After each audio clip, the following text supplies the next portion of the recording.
मेरा नाम मंजू हेला है। मैं परमेश्वर का कुछ वचन लेके आई हूँ।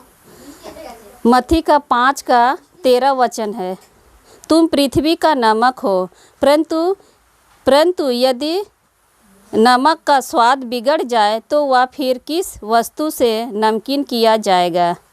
फिर वह किसी काम का नहीं, केवल इसके कि बाहर फेंका जाए और मनुष्य के पैरों तले रौंदा जाए। हालेलुया। परमेश्वर ने कितना सुंदर वचन दिया है। इस वचन के द्वारा परमेश्वर समझाना चाहते हैं, क्योंकि हम लोग अपना कीमत को नहीं समझते हैं कि परमेश्वर ने हमें सृष्टि किया है, उसका नज़र में हम कितना मूल्यवान है। परमेश्वर कहना चाहता है इस वचन के द्वारा, प्रभु बोल रहा है कि हम लोग का कीमत बहुत है। जिस तरह हम लोग खाना बनाते हैं, खाना हम लोग कितना हर चीज़ का मसाला डालते। अगर एक सब्ज़ी बनाओ, अगर नमक का कोई सब्ज़ी बनाओ, सब्ज़ी में हर रकम का मसाला डालो, अगर उसमें हर चीज़ दो, पर उसमें अगर नमक तुम नहीं दोगे तो उसका स्वाद कुछ नहीं रहेगा। अगर मसाला कुछ भी कम कर दो तो स्वाद रहेगा, क्योंकि उसमें नमक डाला हुआ है। लेकिन अगर नमक ही तुम अगर ना डालो, क्योंकि वो नमक का चीज़ तुम बनाए हो, अगर उसमें नमक ही नहीं डालोगे तो बेकार हो जाएगा, हम खाने नहीं सके। इसी तरह हम लोग का जीवन भी उसी तरह होता है, क्योंकि हम लोग का जीवन भी एक नमकीन के जैसे स्वाद है, जो हम लोग खुद नहीं पहचानते हैं कि हम लोग का क्या स्वाद है।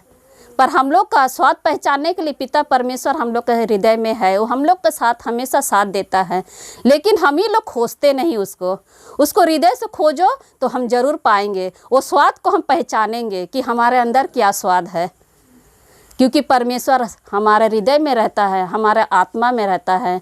हम ही लोग उसको हम लोग क्या करते हैं, भूल जाते हैं। परमेश्वर से हम लोग दूर चले जाते हैं। हम लोग परमेश्वर से दूर जाने के कारण हम पहचानते नहीं हैं, क्योंकि परमेश्वर हमारे साथ रहता है पर हम उसे पहचानते नहीं हैं। लेकिन परमेश्वर इतना दयालु पर हमें भूलता नहीं है। प्रभु को धन्यवाद कर रहे हैं कि परमेश्वर इस वचन के द्वारा हमारा जीवन को समझा रहा है। प्रभु को कोटि कोटि धन्यवाद कर रहे हैं। और परमेश्वर बोल रहा है, अगर हम अपना स्वाद अगर ना पहचाने तो क्या होगा? अगर हम अपना स्वाद अगर ना पहचाने तो क्या होगा? यही कि हम लोग खराब रास्ते में चला जाएंगे, क्योंकि परमेश्वर हम लोग को 2 रास्ता दिया है। 2 रास्ता यहाँ पर दुआ है, एक अच्छा रास्ता, एक बुरा रास्ता। तो कौन सा रास्ता चुनना है ये हम लोग का काम है। अगर हम बुरा रास्ते में जाते हैं तो उसमें कष्ट है, तकलीफ़ है, हर चीज़ का तकलीफ़ होता है, क्योंकि इस पृथ्वी में जितना इंसान है सब पाप से जन्मे हैं। पाप के कारण हमारा जीवन में कष्ट होता है, तकलीफ़ होता है। पर परमेश्वर यहाँ एक वचन में परमेश्वर बोला है, परमेश्वर ने यहाँ पर हम लोग के पापों के कारण इस जगत में आया है। ओह है प्रभु यीशु। परमेश्वर यूहन्ना का 3:16 में परमेश्वर बोला है एक जगह कि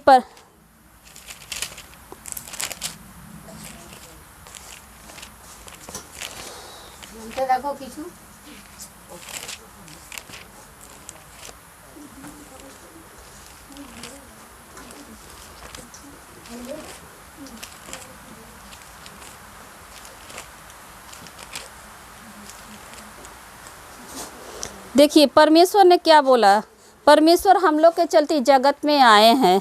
प्रभु यीशु हम लोग के कारण प्रभु यीशु जगत में आए हैं। किस लिए आए हैं? हम लोग के लिए आए हैं, हम लोग के पापों से उद्धार करने के लिए आए हैं।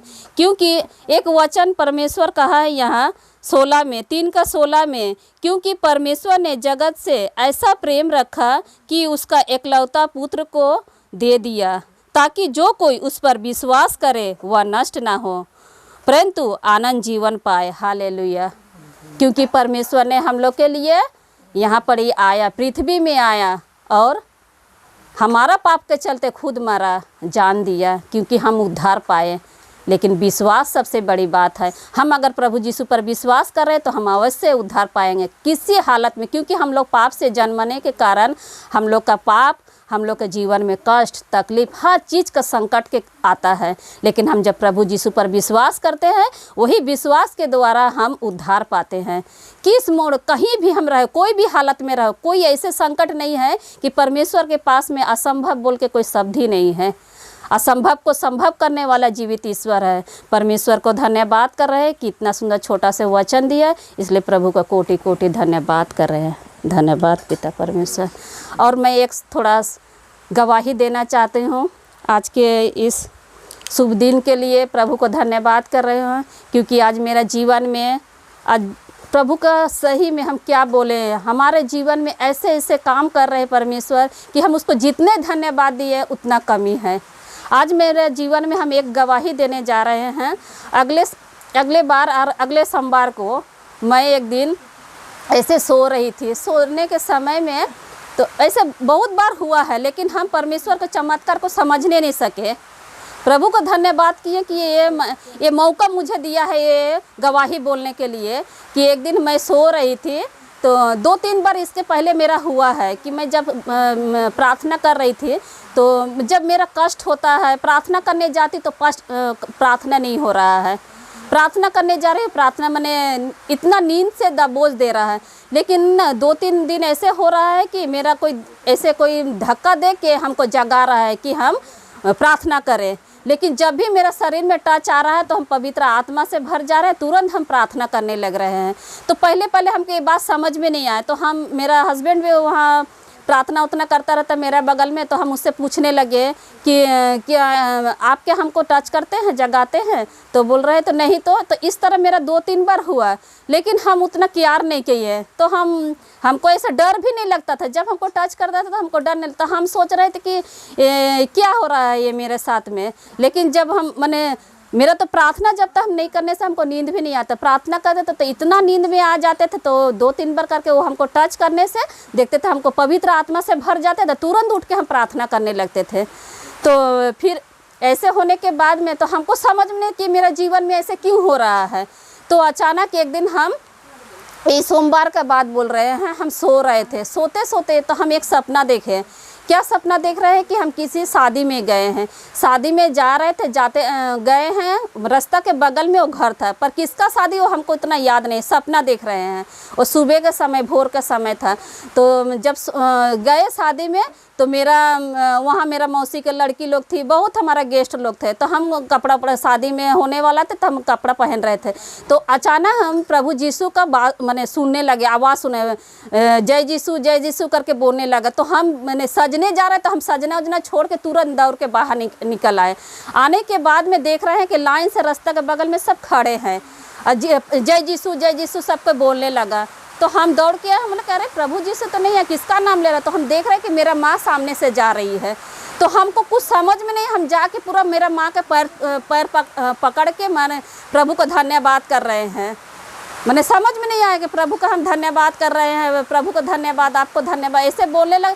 थोड़ा देरी बाद में ऐसे हुआ, हम जब उठे तो ऐसे पवित्र आत्मा से हम पूरा भर गए, और तुरंत उठ के हम प्रार्थना करने लगे।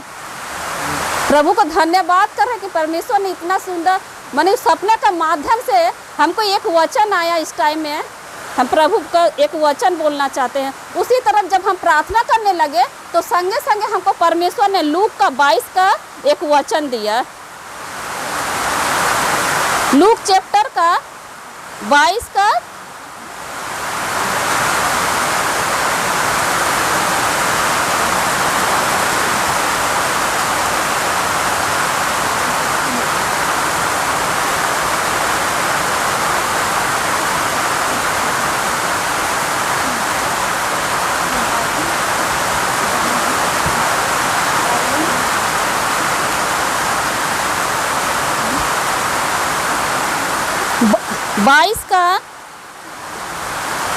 प्रभु यीशु जब प्रार्थना कर रहा था, जब उसको क्रूस में चढ़ाने के पहले अपना चेला लोग का जब ये कर रहा था, चेला लोग का लेके फिर थोड़ा सा दूरी हट में जब जोतून पहाड़ में जब प्रार्थना करने गए तो उस टाइम में प्रभु बहुत कष्ट में थे, तकलीफ में थे।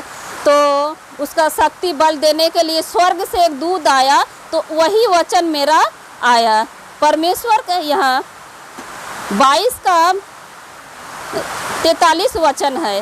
तब स्वर्ग से एक दूत उसे दिखाई दिया जो उसे सामर्थ देता था। हालेलुया। प्रभु को धन्यवाद कर रहे हैं कि जब हम उस टाइम में समझे कि इतना दिन से जो हमको टच करता था और हमको पवित्र आत्मा से भर जाते थे, उस टाइम में हम प्रार्थना करते थे, ये परमेश्वर का दूत आता था। प्रभु को धन्यवाद कर रहे हैं कि प्रभु का दूत के माध्यम से हम लोग को बहुत चीज़ समझाना चाहते थे, लेकिन हम लोग समझते नहीं हैं। प्रभु को कोटि कोटि धन्यवाद कर रहे हैं कि प्रभु आज हमको ये मौका दिया, इस वचन को हम बोलने सके, आप लोग के सामने शेयर करने सके, लिए इसलिए प्रभु को कोटि कोटि धन्यवाद।